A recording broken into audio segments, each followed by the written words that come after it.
Good morning.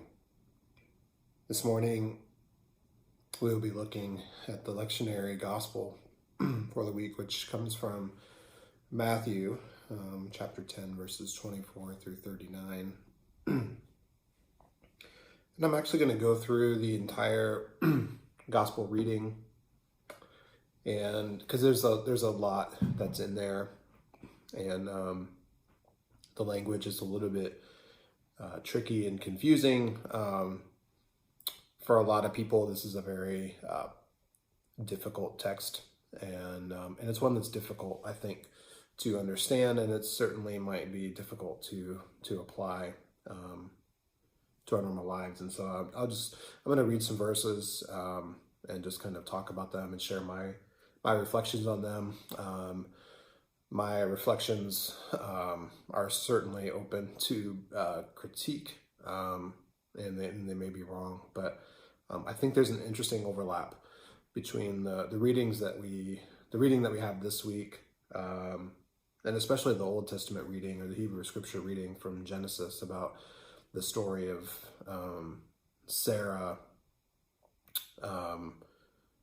becoming kind of jealous of Hagar and Ishmael and wanting to protect her own son Isaac, and kicking them out of the community, expelling them, essentially sending them to what would have been certain death if God does not intervene. I think that passage, along with this one, in relationship to where we are in the world right now, is critically important for us to think through, to allow the text to interpret us and to interpret our particular time in history.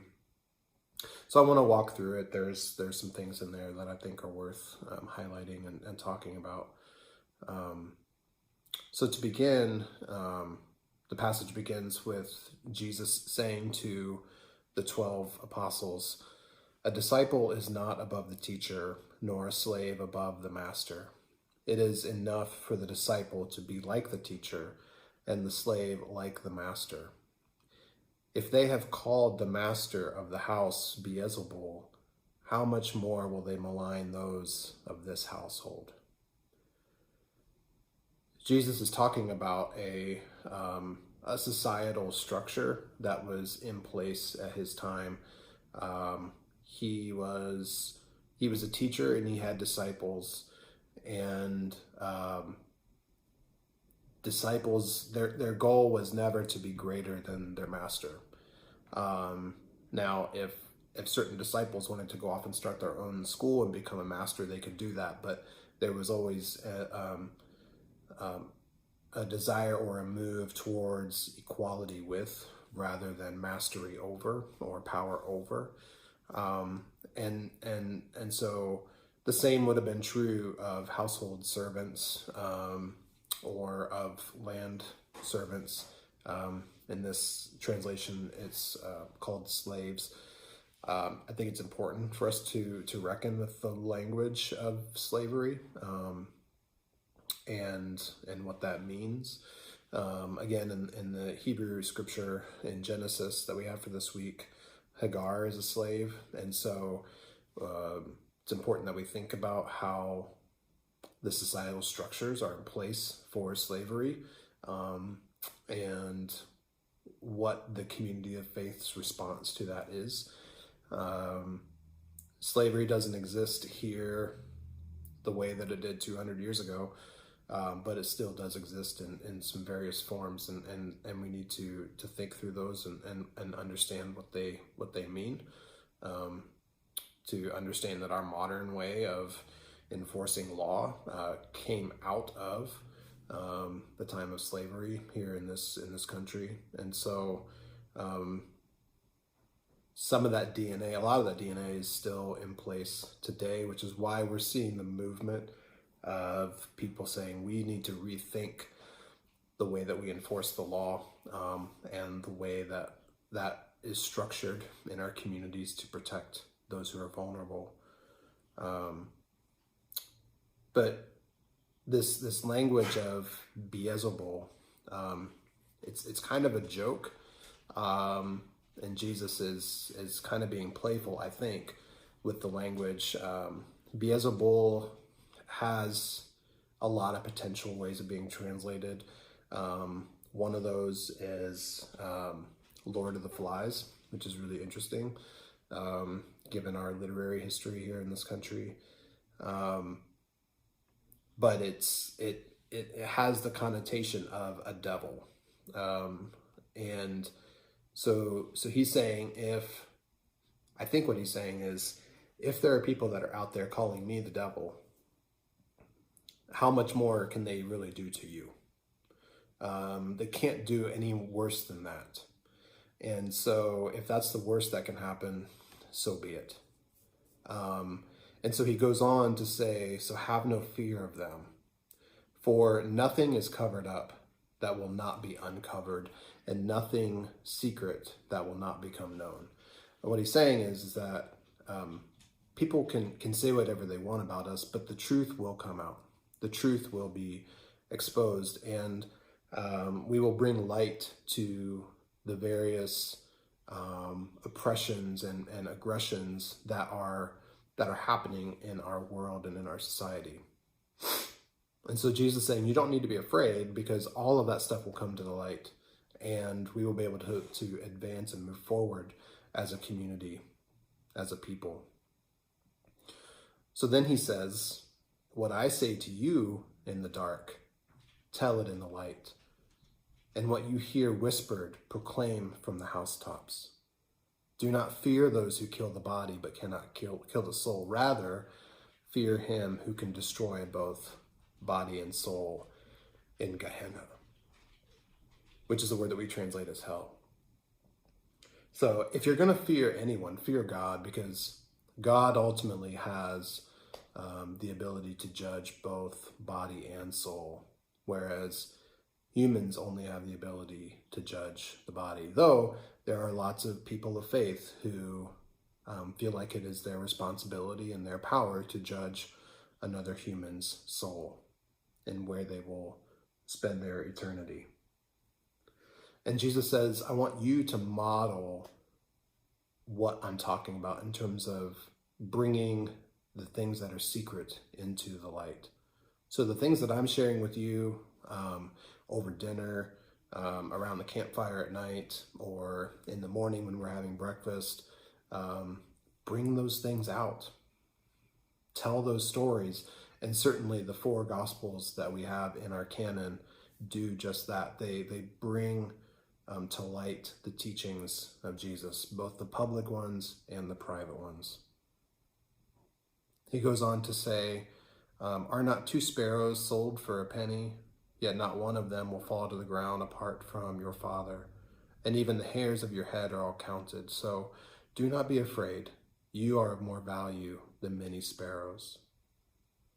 And then he goes on to say that those who acknowledge me before God, I will acknowledge before my Father in heaven. And he's saying you're taken care of. If the sparrows, which are a dime a dozen, essentially are taken care of, how much more value are you as a human being that God will take care of you? And this leads into the part that I think is really difficult for a lot of us who, especially in a moment when there's civil unrest, when there is a lot of conversation about racism, about systemic oppression, we like to think of the models of Gandhi, of MLK and nonviolent protest, and we think of that as being peaceful, trying to bring about peace, to think about being peacemakers. And what Jesus says here in this portion of Matthew is challenging for us. He says, do not think that I have come to bring peace to the earth. I have not come to bring peace, but a sword. For I have come to set a man against his father, and a daughter against her mother, and a daughter-in-law against her mother-in-law. And one's foes will be members of one's own household. Whoever loves father or mother more than me is not worthy of me, and whoever loves son or daughter more than me is not worthy of me. And whoever does not take up the cross and follow me is not worthy of me.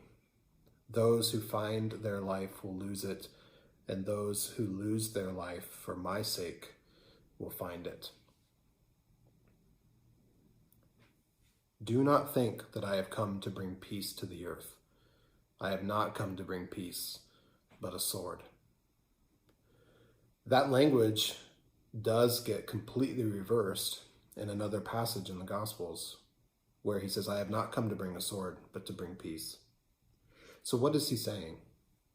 The short answer to that is I don't know. But I think I have a hunch about what he might be saying.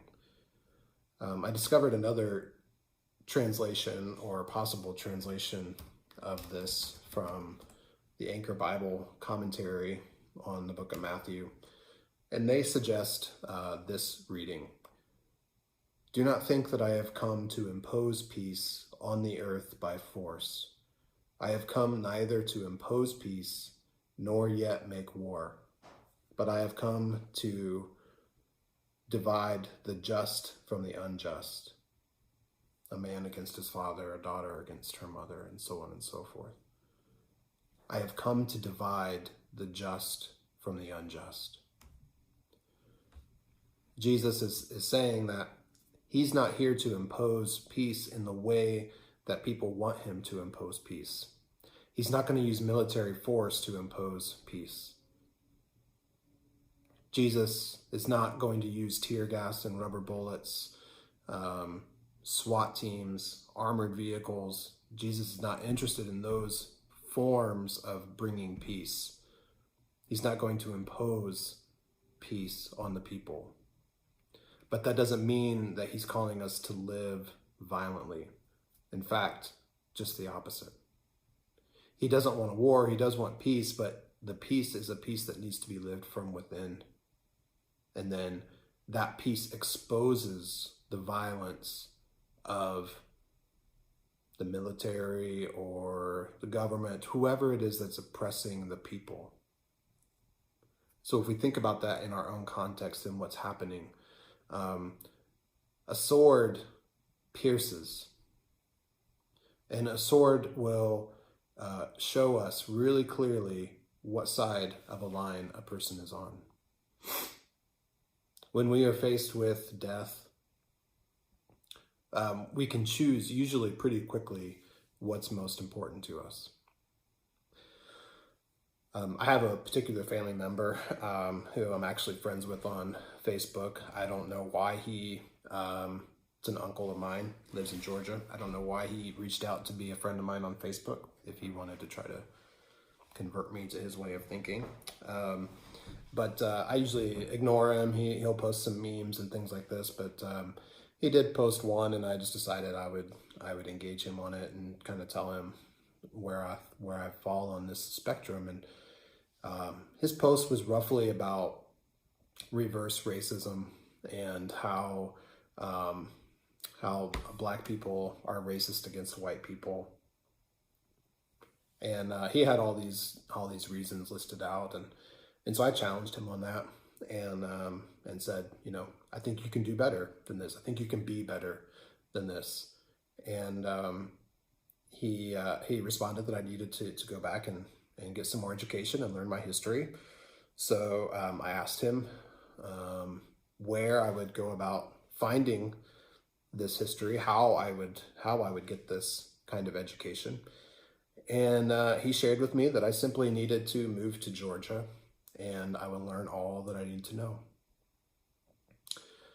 And I appreciated that response because Georgia is the birthplace of the Civil Rights Movement.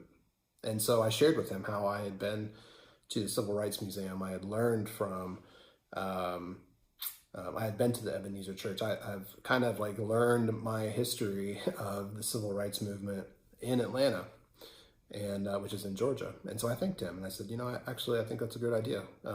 That's where all of this should start for us. There wasn't a response to that because I don't think that that's really what he was suggesting. And so this is not an uncle that I have a relationship with, and I probably never will. But when we stand up and we say things that we believe are right and true, it is like a sword, because it shows which side of history we will be on. The Episcopal Church has made it really clear which side of history we are on, how we feel about the phrase Black Lives Matter. Okay. We have made that abundantly clear. We've made it abundantly clear how we feel about gay and lesbian and transgender friends, family members, and siblings of ours. Okay, that is a dividing sword. That does not necessarily, in the moment, bring peace. What it does is it brings conflict. The responsibility now at this point is, how do we engage in the conflict? Do we do it violently, whether it's with our words or with other forms of showing force, or do we do it in a different way? That different way is about exposing the lies, the half-truths to the light, and bringing those to the surface. One of the things that's been brought to the surface through research and data collection is that our own police department, the Spokane Police Department, this is information from in 2018, the 5th deadliest police department in the nation. That's information that we need as a community to say, how can we do this better, right? Now, that's just information that has come about because of the work that's happening right now, okay? The Supreme Court this past week has made 2 significant decisions about LGBTQ people in the workforce. They cannot be fired or denied work because of that, because of who they are, okay? DACA has been upheld. So people who are born here as from immigrant families or migrant families still have the protections that they had under previous administrations, okay? It's exposing, it's bringing things to the light, it's bringing truth out into the public sphere where we can all work with it. This might be way more political than what folks are comfortable with, but Jesus is talking politically, and he's speaking in terms of his faith community. Those things were not separate for him, I don't believe. They shouldn't be totally separate for us. That doesn't mean we tell people who to vote for or not vote for. That's a different thing altogether. But politics is about our public life, the way that we live together. And Jesus shines a light, a very uncomfortable light, for us this week, and says that I'm not here to bring peace in the way that you thought that I was going to bring peace. In fact, some of the things that I'm going to say are going to divide us. And what we have to decide is, which side of the line are we going to be on? Are we going to be on the side of truth and justice? Or are we going to be on the side of injustice and ultimately the lies of the evil one? Those lies will dehumanize and will marginalize human beings. And that is not what we desire. So, may we be uncomfortable with this text. May we learn from this text. May we pray through it and grow from it to become the community of faith that God is calling us to be. A peaceable one, but one that is not afraid of conflict or of hard conversations. Amen.